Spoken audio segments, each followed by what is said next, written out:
pavisam nesen pēdējās dienās pamatīgu skandālu un vilni izsauca šie te Epsteina faili, kas liela daļa tika atkal palaisti brīvībā. Cita starpā tur ir interesanti tas, ka ir ne vienā vietā vien pieminēts arī Latvijas vārds. Un kas ir interesanti, ka visai tai pedofilu bandai, acīm redzot, ka piegādāja saucamo, nezinu, kā to saukt, preci vai kā viņi to nosauc, meitenes no Latvijas. Un izskatās pēc visu spriežot, ka tās tika vervētas caur modeļu aģentūrām. Piemēram, ir viens raksts, kas ir sens jau, ka 2018. gada, kur minēts tas, ka modes mākslinieks Gīns Bude ir izstājies no paša dibinātās Latvijas modeļu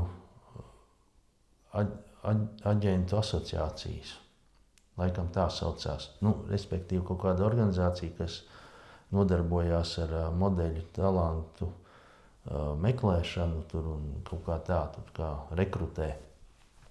Jo viņš teica tā, ka viņam nesakrīt domas ar pārējiem tās asociācijas locekļiem. Es nezinu, vai visiem, bet kaut kādu daļu.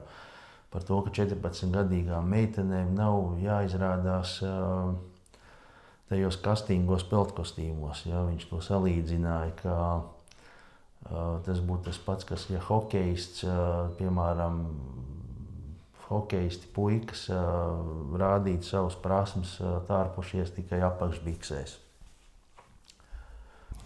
Ko tas liecina? Ko mēs, kādas secinājumus no tā mēs varam izdarīt? Pirmkārt, laikam tas, ka Latvijā tas modeļu, saucamais modeļu bizness bija, vai ir, es nezinu, cerams, ka tikai bija. Tāds ļoti netīrs un amorāls, es teiktu. Tas ir pretīgi, ja tie saucamie biznesmeņi, viņiem nav nekādu tur morāls, teiksim, tur ētikas apsvērumu. Viņi tos bērnus uzskata tikai kā preci, kuru var notirgot bagātiem onkuļiem tur Amerikā, un kur viņi tur pēc tam Karību salās, viņiem tā bija tam Epsteinam tā sala. Un izrādās vēl tas viss ir tā vēl, bet tas, ka praktiski tur gandrīz visi politiķi, visa Amerikas elite, un ne tikai Amerikas elite tur ir iesaistīta.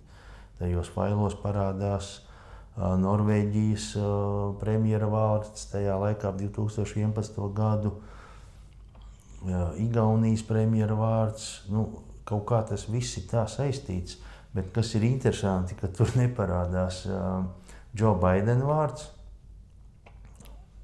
un vēl interesantāk, ka tur neparādās George Soros vārds. Un es te papētīju internetu, nedaudz pasārfoju, ir kaut kādas tur tādas kreizijas azvērstību teorijas, ka tur bija minēts, ka tas Soros ir tā kā visam tam autors tam projektam. Savukārt tas Epsteins, tas strādā uz Mossadu vai pat uz Krieviem, uz to KGB, FSB tagad saucās. Tā kā savāds kompromats par visu. Interesanti tas, ka arī Trumpa vārds tur neparādās. Un es nezinu, liekas ļoti aizdomīgi, ka viņš tos failus aizturēja vairāk kā mēnesi. Ilgāk nekā vispār tiesiski viņš to drīkstēja darīt. Un tur bija runas, ka varbūt tas ir dēļ tā, ka viņam tur vajag, lai cilvēki patīra tos failus, izfiltrē, teiksim tā, lai viņa vārds tur netiek iesaistīts. Kas vēl tajā visā ir? Jā, tātad tas diezgan šokējoši no vienas puses, bet no otras nē, ka ļoti bagāti cilvēki viņi sāka tālot bez maz vai dievus. Jo tur bija kaut kādas, es pat negribēju iedziļināties, Bet bija varianti, ko tie izmeklētāji vai tie, kas tos failus tur atklāja sabiedrībai, viņi teica, ka viņi ir bišķi noslapanojuši un nerādījis tos materiālus, kur ir pat cilvēku upurēšana. Tur senāk ir kaut kādi sātaniskie rituāli bijuši, kad viņi izmantoja bērnus un viņus nogalināja tur kā upurus, kas ir vispār prātām neaptverami. Un, diemžēl, jā, tie superbagātie viņiem, tā teikt, tā Maslow piramīda, ja, tā kaut kā, bet tādā virzienā kroplā ir aizgājusi, ja, ka tev tā pirmais līmenis ir apmierināt fiziskās pamatvajadzības, tas ir paēst, lai tu būtu siltumā, tur apģērbies, un tad tur bija nākamie līmeņi, jo tur kaut kāds sociālais stāvoklis, izglītošanās un garīgā attīstība, ja, piemēram. Bet viņiem tas ir aizgājis vienkārši galīgās kaut kādās tūtās. Un arī atceros to, ka 90. gadu pašā izskaņā mums jau Latvijā arī bija pedofīlu skandāls, ko toreiz gan nepareizi nosauc par pedofīlijas skandālu. Kad tagad nesen notiesātais Jānis Ādamsons, viņš toreiz bija deputāts, viņš tur to schēmu tā kā atklāja, kur bija iesaistīti dažādi politiķi augsta ranga, kuri faktiski nodarbojās nevis ar pedofīliju, bet ar pederastiju, jo tur bija iesaistīti puikas, kuriem bija jau 18 gadi, bet, piemēram, arī grieķu, pēc tām visām grieķu, kā lai saka, standartiem, tiem sengrieķu standartiem, ja, par to, kā atceramies, bija tā saucamā grieķu pederastija. Var arī pat Wikipēdijā ierakstīt angļu valodā grieķu pederastiju, un tur būs paskaidrots, kas tas ir.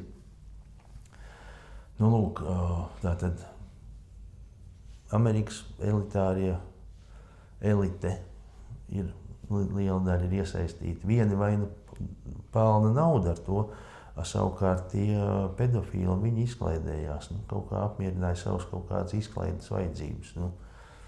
Diezgan šokējoši, bet jā, pats galvenais jautājums, kur tad Trumps palika. Viņš jau ar Epsteinu fotografējās, ka viņi tur kopā tusē kaut kur un viss notiek, bet kur viņš ir, kā jūs domājat? Un tāds man šodien pārdomas. Ja patika video, padalāties ar savām pārdomām, vai nevis kaut vai ja patika, bet ja uzrunāja tēma, padalāties ar savām pārdomām komentāros, ko jūs par to visu domājat. Tā, paldies!